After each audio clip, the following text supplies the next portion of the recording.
नमस्कार दोस्तों। आज हम पढ़ेंगे क्लास 10th के इको का चैप्टर ग्लोबलाइजेशन वैश्वीकरण। क्या आपने कभी सोचा है कि आपका मोबाइल फोन एक देश में डिजाइन होता है, दूसरे देश में बनता है और तीसरे में बेचा जाता है।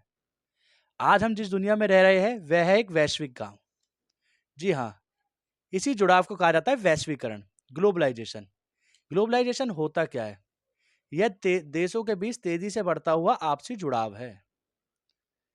यह जुड़ाव होता कैसे है?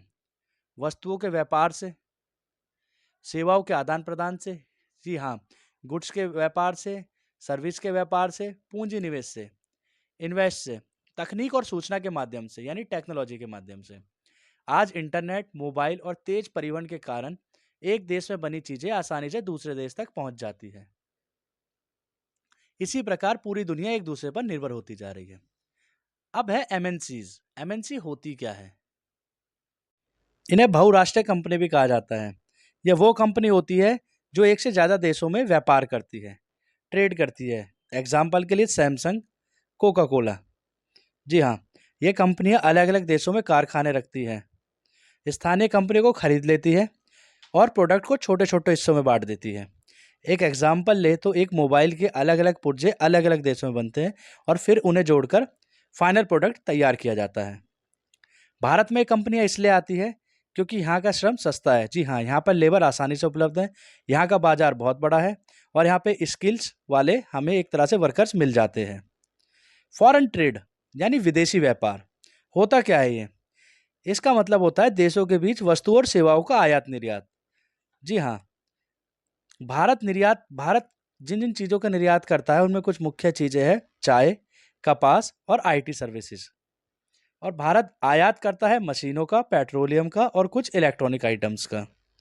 विदेशी व्यापार से उपभोक्ताओं को अधिक विकल्प, जी हाँ, हमें बहुत ज़्यादा ऑप्शंस मिल जाते हैं जिससे बाजार में प्रोडक्ट बढ़ जाते हैं। अब कहने वाली बात या समझने वाली बात यह है कि टेक्नोलॉजी की इसमें क्या भूमिका रहती है। वैश्वीकरण को बढ़ाने में यानी ग्लोबलाइजेशन को बढ़ाने में तकनीक बहुत ज़्यादा इंपॉर्टेंट है। इंटरनेट से जानकारी तुरंत पहुंचती है, ऑनलाइन बैंकिंग से भुगतान आसान हो गया है, कंटेनर परिवहन से माल ढुलाई सस्ती हो गई है। आज कंपनियां एक देश में बैठकर पूरी दुनिया में व्यापार कर सकती है। भारत का आईटी सेक्टर विशेषकर यानी बेंगलुरु जैसे शहर में ग्लोबलाइजेशन के कारण तेजी से डेवलप हुए हैं। भारत पर इसके क्या प्रभाव पड़े हैं? तो इनके कुछ मेरिट्स और डिमेरिट्स भी है। सबसे पहले पढ़ते हैं मेरिट्स यानी सकारात्मक प्रभाव। रोजगार के नए अवसर मिले हैं, एम्प्लॉयमेंट बहुत मिल गया है, मॉडर्न टेक्नोलॉजी देखने को मिली है, विदेशी निवेश में वृद्धि हुई है यानी इन्वेस्टमेंट हुई है और प्रतिस्पर्धा बढ़ने से कीमतों में कमी। इसके नेगेटिव जो इम्पैक्ट है वो है छोटे उद्योगों का नुकसान, किसानों पर दबाव, असंगठित क्षेत्रों में मजदूरों को कम लाभ। इसलिए वैश्वीकरण यानी ग्लोबलाइजेशन के लाभ सभी तक समान रूप तक नहीं पहुंचते। डब्ल्यूटीओ है क्या ये? वर्ल्ड ट्रेड ऑर्गेनाइजेशन एक अंतर्राष्ट्रीय संस्था है जो देश के बीच व्यापार के नियम बनाती है।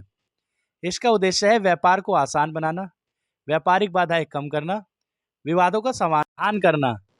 भारत भी डब्ल्यूटीओ का सदस्य है, लेकिन कभी कभी विकासशील देशों को लगता है कि विकसित देश नियमों को अपने हित में अधिक उपयोग करते हैं। जी हाँ, ये सच्चाई भी है दोस्तों। कई बार देखा जाता है कि जो विकासशील देश है उनका शोषण होता है।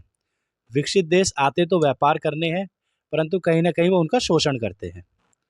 तो आज का हमारा टॉपिक हो गया ख़त्म। मिलते हैं अपनी नेक्स्ट वीडियो में।